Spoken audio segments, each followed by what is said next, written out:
오늘 창세기 26장 1절에서 11절 말씀 가지고 지시하는 땅에 거하라 라는 제목으로 말씀 나누겠습니다. 오늘 본문은 우리 인생의 가장 보편적인 문제가 뭐냐면 결핍으로 시작됩니다. 사람들이 자라나면서요, 사랑을 못 받았을 때 그것을 결핍이라 그래요. 부모님의 사랑을 못 받으면 부모님의 사랑이 결핍. 충분한 공부를 학교를 못 다녔다 그러면 지식에 대한 결핍이 남죠. 또 가난하게 살면 물질에 대한 결핍이 남아요. 이 결핍이라는 것은 우리 인간이 살아가면서 보편적으로 문제로 항상 우리 인생에 등장되는 그러한 내용이기도 해요. 1절의 말씀에 보면 아브라함 때의 첫 흉년이 들었더니 그 땅이 또 흉년이 들매 이렇게 얘기합니다. 과거에 이 땅에 흉년이 들어서 아브라함이 살 수 없어 그래가지고 이제 어디로 내려가요? 애굽으로 내려가기도 하고 남방으로 내려간 적도 있었잖아요. 살기 위해서 내려간 거, 이사를 한 거죠. 그랬던 그 땅에 성경은 또 흉년이 들었다. 아버지 때의 흉년이 굉장히 크게 들었어요. 그리고 전 백성이, 전 국민이 살 수가 없을 정도로 흉년이 들은 적이 있었어요. 근데 그 땅에 또 흉년이 들었다. 반복된 일이 생겼다는 것이죠. 성경은 이 흉년이 우연이 아니라고 말합니다. 아브라함 시대에 있었던 그 결핍이, 가나안의 결핍, 흉년의 결핍이 이삭 때에 또 찾아왔다. 이렇게 얘기합니다. 우리 인생도 마찬가지입니다. 어떤 문제가 있을 때 한 고비를 넘기면 또 다른 흉년이 찾아오기도 합니다. 경제적인 흉년, 또 관계의 흉년, 또 건강의 흉년, 그리고 영혼의 깊은 갈증이라는 흉년입니다. 이때 인간이 느끼는 가장 강력한 본능이 뭔지 아세요? 도망가는 거예요. 도망을 가려고 합니다. 이삭은 비옥한 나일강이 흐르는 애굽으로 도망가려고 내려갔습니다. 애굽은 눈에 보이는 확실한 대안이었어요. 그리고 내 힘의 통제 가능한 해결책이 애굽이다라고 생각해서 그리 도망을 간 겁니다. 우리는 어떤 문제가 생기면 그 결핍을 채우고 또 문제를 해결하기 위해서 어디론가 가요. 누구를 만나기도 하고 해결하기 위해서 그런 일들을 행하는데 이삭도 똑같은 것이었죠. 이때에 이삭이 이 흉년에 먹고 살기 위해서 애굽이라는 나라로 도망을 갈 때에 하나님이 나타나서 개입을 해요. 그때 오늘 본문의 얘기인데 2절에 보면 이렇게 얘기합니다. 하나님이 나타나서 이삭에게 뭐라고 그랬냐면 애굽으로 내려가지 말고 내가 내게 지시한 땅에 거라. 지시한 땅은 어디예요? 아브라함에게 약속한 가나안 땅, 이스라엘 그 땅을 말한 거죠. 그러면 하나님은 왜 굳이 굶주림이 있는 그 땅에 머물라고 하셨을까? 오늘 우리는 이삭의 이 이야기를 통해서 우리가 의지하는 세상적인 대안, 이삭의 대안은 뭐예요? 애굽이었어요. 그래서 우리도 어떤 문제가 생기면 의지할 수 있는 대안을 찾는 것이 세상적 방법이잖아요. 그것을 한번 좀 내려놓고 하나님이 야, 너 거기 가지 말고 내가 지시한 땅에 있어 라고 하나님 그랬는데 하나님이 지시한 땅이 어디냐? 그것은 바로 그리스도예요. 주님 앞에 머물러 있으라는 삶의 근본적인 얘기를 하고 있는데 이런 얘기를 살펴보면서 오늘 지시하는 땅에 거하라는 제목의 내용을 가지고 세 가지 말씀을 전하려고 합니다. 첫째, 하나님은 특별 은총은 기록된 말씀을 통해 찾아온다. 어떤 사람이 그런 얘기를 해요. 아니, 교회 다니고 기도도 하고 그러는데 가난하게 사는 사람이 있고 그리고 세상에서 죄 짓고 나쁜 짓 하는데도 잘 먹고 잘 사는 사람이 있어요. 그게 좀 불공평하잖아요. 근데 여러분 우리가 알아야 될 것은 이 세상에 하나님은요. 일반 은총을 주셨고 특별 은총을 줬어요. 일반 은총은 뭐냐면 이 땅에 햇빛이 있는데 도둑놈 집에도 햇빛이 들고 착한 사람 집에도 햇빛이 들어요. 아주 못된 심술궂은 사람의 농토에도 비가 내리고 그리고 선하게 사는 사람 땅에도 비가 내려서 농사를 짓게 해요.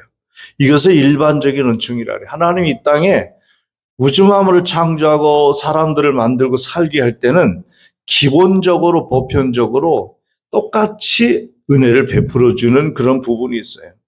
그런데 특별 은총이라는 게 있어요.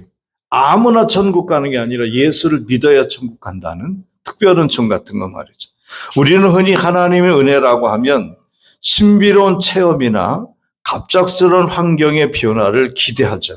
그러나 이삭의 생애를 관통하는 하나님의 특별 은총은 어디에 있었냐면 철저히 말씀에 근거했다는 거예요. 그것이 오늘 2절의 말씀 보세요. 2절에 뭐라 그러냐면 여호와께서 이삭에게 나타나 이르시되라고 그래요. 옛날 성경에는 가라사대라는 말로 나와요.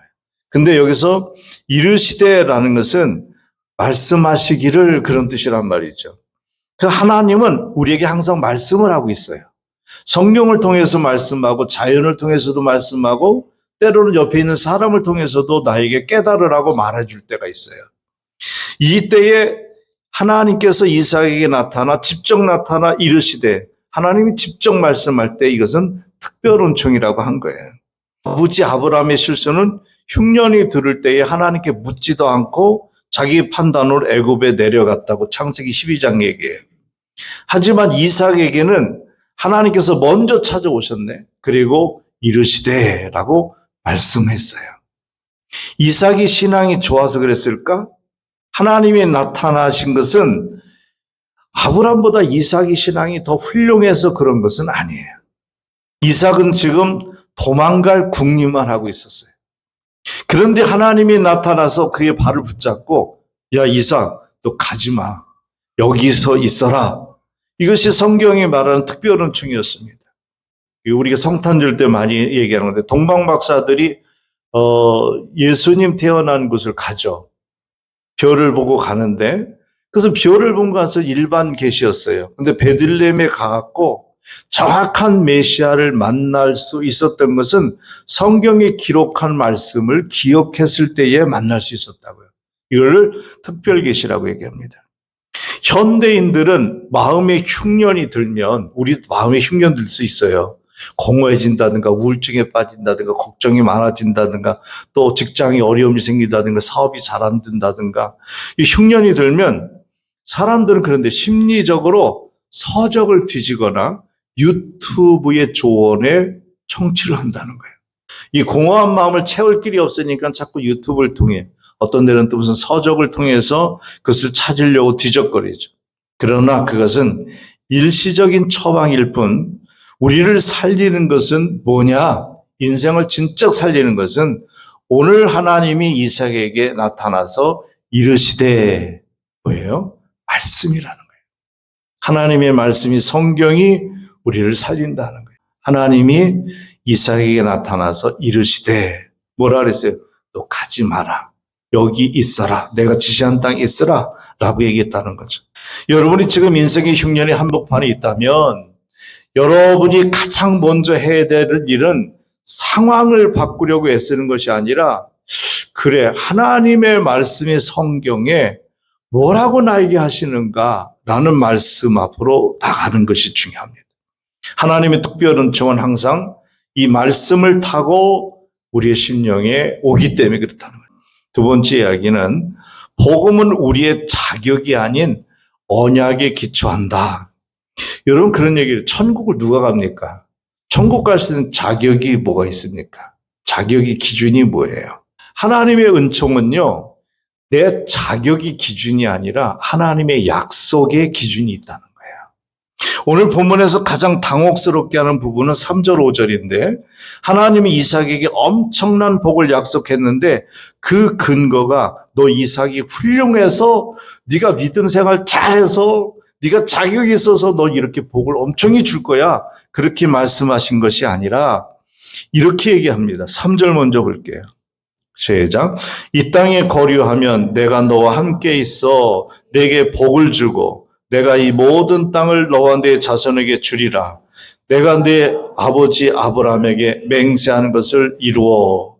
이렇게 하나님은 이삭에게 너 가지 마. 그리고 내가 너에게 말하는데 내가 너 복을 줄 거야. 이 땅을 너와 네 자손에게 다 줄게. 오늘 시대에 이 땅을 다 준다라면 아마 눈이 번쩍 뜰 거예요. 왜냐하면 우리는 부동산에 굉장히 예민해 있잖아요. 예, 땅값이 굉장히 치솟으니까. 근데 이 모든 땅을, 이 하나님의 약속한 이스라엘의 땅을, 가나안 땅을 네 자손에게 다 주겠다. 그리고 내가 내 아버지 아브라함에게 맹세한 것을 이룰 거야. 너를 통해서 이룰 거야. 라고 얘기하는 거죠. 근데 왜 하나님은 이삭에게 나타나서 그렇게 얘기하셨을까? 그 이삭이 무슨 자격이 있길래 그랬을까? 라는 그 이유를 5절에 하나님은 설명을 해요. 읽어보겠습니다. 여기서 이는 왜 내가 너에게 이런 축복을 주냐면 이런 뜻이에요. 시작. 이는 아브라함이 내 말을 순종하고 내 명령과 내 계명과 내 율례와 내 법도를 지켰음이라 하시니라. 결국 왜 하나님이 이삭에게 복을 줬냐 했더니 그 아버지가 하나님의 말씀을 순종했고 하나님의 명령과 하나님의 계명과 율례와 법도를 지켰기 때문이다 라고 얘기해요. 그러니까 내가 가난하게 살아도요, 내가 하나님 말씀대로 살면 내 자식이 복을 받는다고요. 여기서 하나님은 이삭이 훌륭해서가 아니라 아브라함이 이 말씀을 지켰기 때문이라고 했는데, 중요한 것은요, 그럼 아브라함의 그 주는 의미는 뭐냐면 여러분 언약이에요. 언약. 하나님이 아브라함을 이스라엘의 믿음의, 이 세상에 우리까지 포함한 믿음의 조상으로 택했다는 거죠. 이것이 바로 복음의 핵심이에요. 우리는 우리가 지킨 율법 때문에 복 받는 것이 아닙니다. 두 번째 아브라함인 참된 순종의 본체는 뭐예요? 예수 그리스도예요. 예수님이 하나님의 모든 명령과 법도를 십자가에서 죽으면서 우리를 위해 대속해서 내 죄를 대신 십자가에 피 흘려 죽으시면서 완벽하게 지켜냈기 때문에 우리가 그 예수님 믿음, 예수님 안에 있는 우리가 그분이 가지고 있는 복을 누리게 된다는 거예요. 여러분, 이삭의 영적 상태가 어땠어요? 7절 보세요. 읽어보세요. 그곳 사람들이 그의 아내를 대하여 부르매 그가 말하기를 그는 내 누이라 하였으니 리브가는 보기에 아리따움으로 그곳 백성이 리브가로 말미암아 자기를 죽일까 하여 그는 내 아내라 하기를 두려워하였더라. 이거 어디서 들어본 얘기 아니에요? 아브라함이 그랬잖아요. 아브라함이 그 땅에 흉년이 들었을 때에 애굽으로 한번 내려가고 남방으로 내려가서 뭐라 그랬어요? 자기 아내 사라가 너무 예뻤거든. 왕이 자기 와이프가 너무 이뻐서 자기 아내를 뺏으려고 나를 죽일까 봐 아내한테 뭐라 그래요? 나 죽으면 안 되니까 여보 우리 짜고 당신 내 누이 동생이라고 할게. 당신 나 오라버니라고 해. 그래서 속이고 내려갔다가 혼났잖아요. 그런 일이 두 번이나 있었는데 오늘 그 아들 이삭도 똑같은 짓을 하는 거예요. 그 아들 이삭도 뭐라 그래요? 자기 아내 리브가가 너무 예뻐가지고 그 애굽의 사람들이 자기를 죽이고 자기 아내 리브가를 취할까 봐 무서워서 누이라고 그렇게 속였다는 거죠. 여기서 말하기를 이렇게 얘기해요. 뭐라 그랬냐면 그곳 백성이 리브가로 말미암아 자기를 죽일까 하여 그는 내 아내라 하기를 두려워함이라. 죽을까 봐 내 아내를 아내라고 하는 것을 두려워했다. 근데 여기서 이삭은 자기가 죽을까 봐 아내를 이 여자가 내 아내입니다. 제 아내입니다. 라고 하는 것을 두려워했다. 이렇게 얘기해요. 두려움에 사로잡히면 근본을 잃어버려요. 아내를 누이라고 속였어요. 그의 아버지 아브라함이 저질렀던 똑같은 죄를 반복합니다. 이것은 인간의 뿌리 깊은 죄의 유전이 우상 숭배로 나타난 거죠. 이삭은 하나님보다 자신의 안전을 더 신뢰했습니다. 그럼에도 불구하고 하나님은 이삭을 그럼 왜 버리지 않았을까? 이렇게 비겁하고 못난이고 모자르고 잘못하고 있는 이삭을 왜 안 버렸을까? 그리고 블레셋 왕이었던 아비멜렉을 통해서도 그를 보호했습니다. 왜 그랬을까? 이삭이 의로워서가 아니라 하나님이 그의 아버지 아브라함과 맺었던 약속 때문이었어요.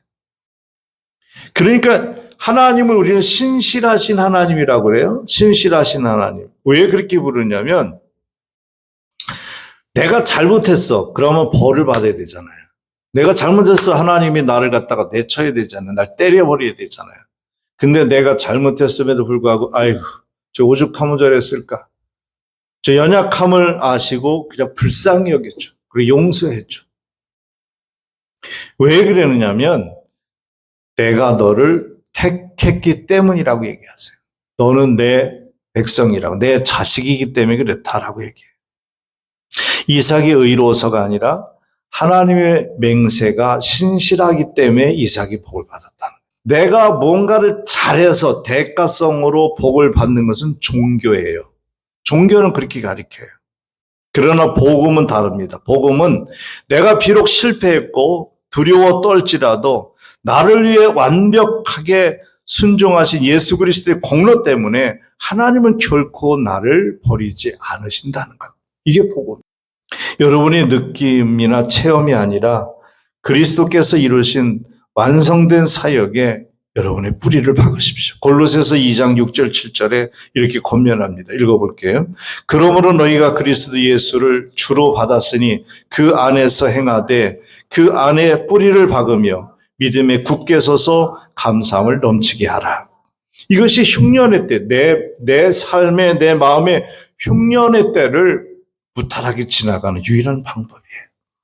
마지막으로 한 가지만 더 드리고 마치겠습니다. 세 번째는 성령의 충만함만이 우리 안에 두려움을 이겨냅니다. 마지막으로 지시하는 땅에 거한다는 것은 우리의 약점을 인정하고 하나님의 다스림 속에 내가 들어가겠습니다 라는 거예요. 이삭의 비겁함은 7절 9절에 나오는데 이 이삭의 비겁함이 우리의 거울이에요. 우리 모든 인간은 이렇게 비겁해요. 우리는 환경이 조금만 위협적이면 금방 거짓말을 해요. 그리고 편법을 써요. 그리고 사람을 의지하려고 해요. 아담 이후의 모든 인간은 두려움이라는 질병을 앓고 있어요. 우리 인간에게 제일 무서운 병이 뭐냐? 두려워하는 거예요. 교육으로 도덕으로 이 죄성을 고칠 수가 없어요. 요시아 왕의 사례처럼 인간이 열심히 아무리 대단해도 스스로의 힘으로 세상과 맞서려고 하면 패배할 수밖에 없어요. 유일한 대안이 뭘까? 그것은 바로 성령 충만함이에요. 성령 충만함. 이삭이 스스로 지키려 거짓말했을 때, 자기를 지키려고 스스로 거짓말했을 때 하나님은 이방 왕의 입을 통해 그를 보호하십니다. 우리를 그를 보호해 주셔요. 원수가 그를 보호하게 만들어요. 이리 인간의 수치로운 약점 위로 덮이는 하나님의 강권적인 은혜를 보여준 겁니다. 성령 충만이 뭘까요? 내 안에 계신 예수 그리스도가 누구인지를 깊이 깨달아 세상의 위협보다 하나님의 사랑이 더 크게 보여지는 상태, 이게 성령 충만. 로마서 6장 2절 3절에 보면 우리가 그리스도와 합하여 세례를 받았고 죄에 대하여 죽었다고 선언합니다. 내가 그리스도와 함께 죽었다는 사실을 성령 안에서 확신할 때 우리는 더 이상 생존을 위해 비굴해질 필요가 없다라는 거예요. 당당하게 살라는 거예요. 흉년의 땅 블레셋 사람들이 눈을 부릅뜨고 있는 그 땅, 그랄에서 위험해 보이는 땅이지만 하지만 그곳이 하나님이 있으라고 한 곳이라면 그곳이 가장 안전한 곳이다. 성령님은 우리로 하여금 애굽의 풍요보다 광야의 하나님을 더 신뢰하게 만들었어요. 오늘 말씀을 정리해 봅니다. 여러분의 삶에 흉년이 찾아왔습니까? 그래서 자꾸만 눈에 보이는 대안인 애굽으로 내려가고 싶어요? 돈이 해결해 줄 것 같고 사람의 인맥이 해결해 줄 것 같고 내 수단과 방법이 나를 살려줄 것 같죠? 기억하십시오. 이삭을 살린 것은 그의 잔머리가 아니라 하나님이 이르시되라는 말씀이었다는 겁니다. 그를 지탱한 것은 그의 어떤 행위가 아니라 아버지와 맺은 언약 때문이었다는 거예요. 그 복음이에요. 그리고 그를 보호한 것은 이방 왕까지 움직이시는 하나님의 절대 주권, 성령의 역사였다는 거죠. 하나님은 오늘 우리에게 말씀합니다. 너 힘들다고 교회를, 하나님을, 그리고 신앙생활을 떠나지 마라.